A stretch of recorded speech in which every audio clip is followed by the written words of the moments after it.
we're going for the next round of tests with the RipCurrent mountain bike, well, slash fat tire bike. I got my buddy Jason here. It's also sort of like a motorcycle. It's very big and beefy, and I could barely push it out of the garage.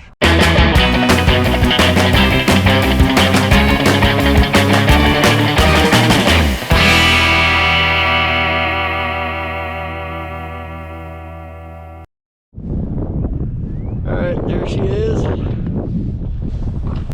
Here mine is. Yeah, Jason's on Denise's e-bike, which is a specialized rock hopper, extra small. It's a good thing he's not super tall himself, but it's going to be a tight ride. You call me short? No, I didn't call you short. So we're at the Gamehaven Trailhead.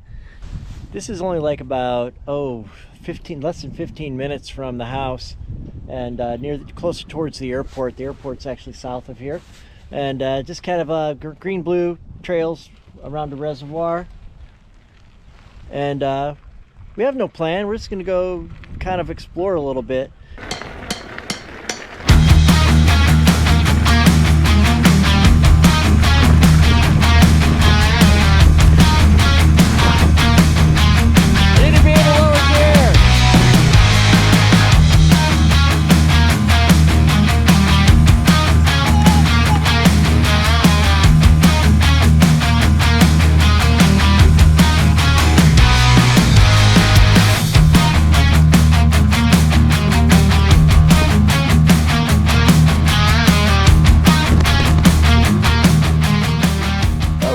On the mucky side.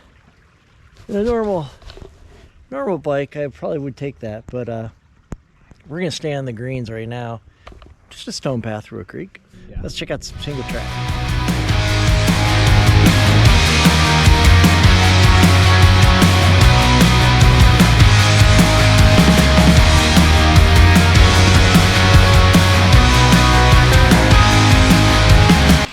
Just a little damp in the lower areas here. Oh, got the trees coming up. Got a zigzaggy way through a little bit of it. Every once in a while, the e-power kicks in and sends you for a little bit of a ride, shall we say. That's one thing you got to be kind of careful of, especially when you're first getting used to a bike. He said it's there you come. I guess e-bikes work a lot better if you actually use a battery, huh? Yeah. Oh, I'll try that next time. This is so not mountain biking in places like Taos. Where one, Taos, you would never have a sign. It would never be a marked trail. People remove the signs because they don't want you out there. So you got to know what you're doing. Oh, and did we mention there's no one playing frisbee golf on the trails in Taos?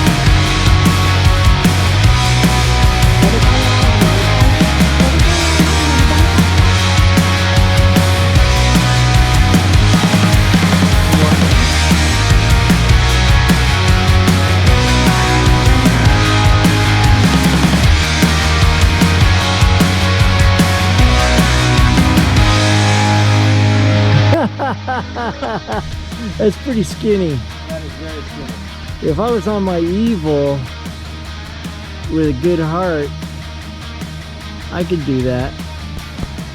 Hey? Yeah. There you go.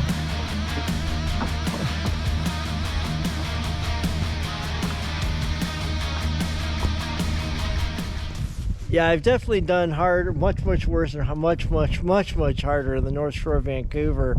But then again, I also had to have my wedding ring cut off because I broke my hand on Ned's atomic dustbin.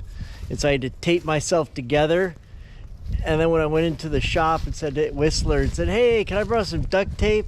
I need to tape my broken finger to the other one and buddy it up. And they're like, dude, you're awesome. Only in a mountain bike gravity park.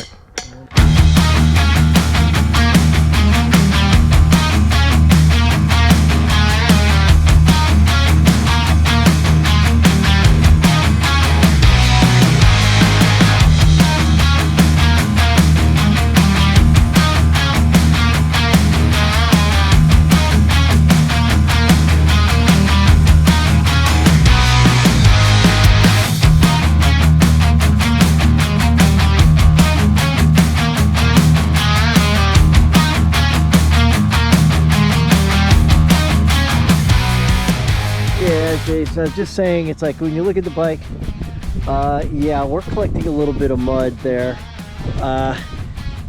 Yeah, that's what we didn't want to do that. We had to get off the trail as fast as possible. Now we're back open to the more arid by the reservoir, and that's a little bit better for the trail system.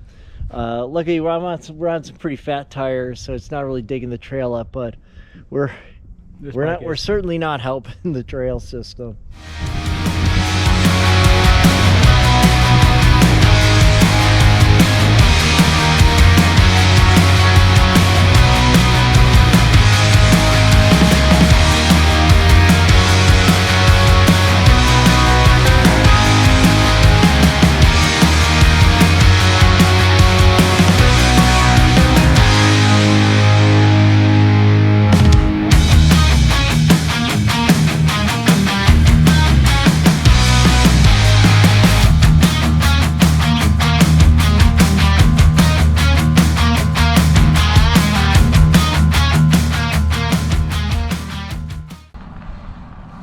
The good old Subi.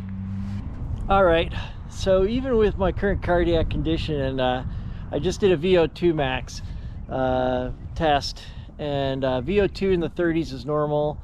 Lance Armstrong was like 50 something ridiculous, and I'm 11, which basically is even for heart failure. So having the e-assist was kind of nice there, but I still got out, kept the heart rate down, and was able to get the blood flowing. So you gonna take her out? I'm gonna take her out. Take her for a spin. Yeah, sorry about the bars. Keep meaning to move the bars forward some.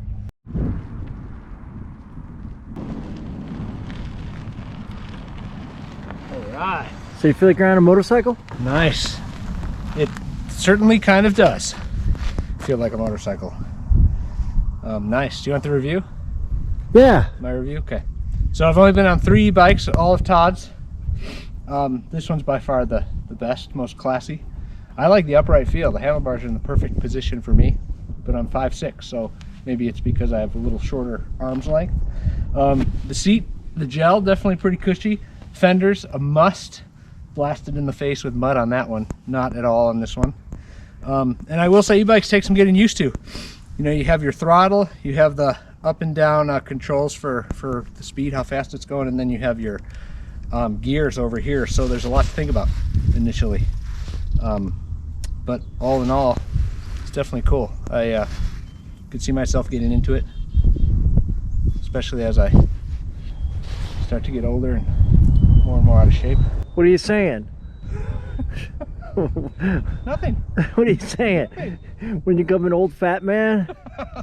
No, it's cool. Commuter bike for sure. Like I could see this coming in handy if you're in a city or, you know, a rural area where you're a few miles from town, and you want to cruise into town on the bike versus getting in the car. Definitely a plus. Did you have any moments when the throttle kicked in and you thought you were going to be taking out a tree? No, because I stayed in the open, but definitely had to watch it around the corners, you know, with the loose gravel, and downhill especially. You know, as soon as you start to pedal, even without the throttle, the engine kicks in, the motor kicks in. So that takes some getting used to. It's not like a normal pedal bike where you're the motor. This has a motor. So we had a lot of fun out on the trails. The next day we actually went to Lanesboro, Minnesota, which is known for having one of the big long state trails. Overall, got my list here. Fit. Jason's 5'6", I'm 5'10", The medium fit between the two of us really well. I'm going to readjust my bars, obviously, but it definitely covered the size. If you were 6 foot, I'd go with the large, honestly. It fit on my Yakima bike rack. We were a little concerned because of the fat tires, and it is because of the fat tires, it's a pretty longer bike than what you expect by a couple of inches, but it did fit. Take the battery off, you remove 15 pounds, a lot easier to get on and off the rack at that point. Trail conditions, easy single track. It did well. Every once in a while you get that little bit of a push, and you got to be careful, because it's like, oh, I'm trying to come around this corner over 3 roots next to a tree, and all of a sudden the bike will jump. So make sure you're geared down for that a little bit on the e-assist. Moderate trails, no, I was not comfortable to go on the moderates. First of all, they would have been too wet where we were, but frankly, it's just it's not sensitive enough like a $10,000 specialized e-bike. Those are a different breed, but it's a different bike. Rails to trails, fantastic. I think even Jason said as a commuter bike, that's its sweet spot. Wide tires, goes through anything, over anything. You really don't even notice, it's very comfortable because you don't even notice bumps. And with the fenders, that also keeps any of the little rain, like it snowed again today.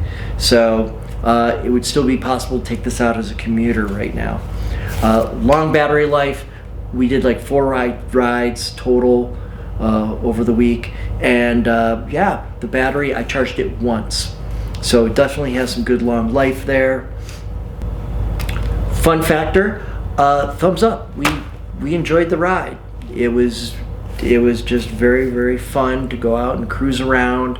And lastly, do I still think it was a good value? Yeah, for $2,000, considering the other bikes I've ridden are much more expensive.